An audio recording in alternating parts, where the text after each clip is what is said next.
পঞ্চম জাতীয় চলচ্চিত্র দিবস পালিত হয়েছিল সোমবার। আগের বারের আয়োজনগুলোর মতো এবারও অংশ নেননি শাকিব খান।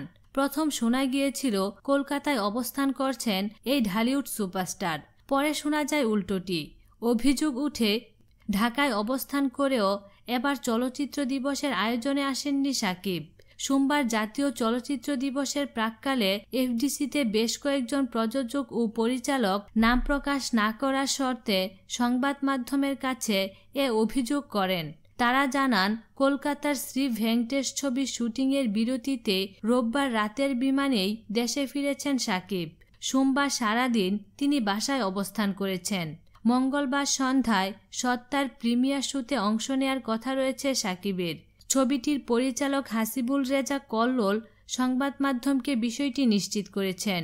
এদিকে এফডিসির ক্যান্টিন, করৈতলা, মান্না কমপ্লেক্স এবং পরিচালক সমিতি থেকে শুরু করে সবখানেই ঘুরে ফিরে উঠেছিল এই আলোচনা। অনেকেই ক্ষোভ প্রকাশ করে বলেন, শাকিব খান অকৃতজ্ঞ।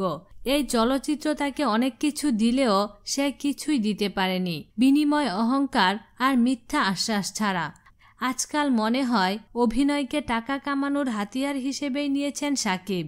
কোনো সমালোচনাকেই তিনি গায়ে মাখছেন না।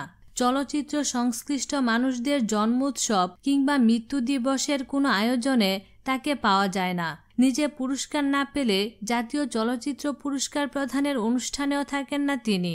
এদিকে শাকিব সহ হালের অধিকাংশ অভিনয়শিল্পীর অনুপস্থিতি নিয়ে সোমবার দিনভর সমালোচনার মুখে ছিল এফডিসি প্রাঙ্গণ। নায়ক রাজ্জাক তাদেরকে তথাকথিত তারকা বলেও বিদ্রূপ করেছেন। বিনোদন জগতের নিত্য নতুন খবরাখবর জানতে আমাদের চ্যানেলটিতে সাবস্ক্রাইব করার জন্য আপনাকে আন্তরিক ধন্যবাদ।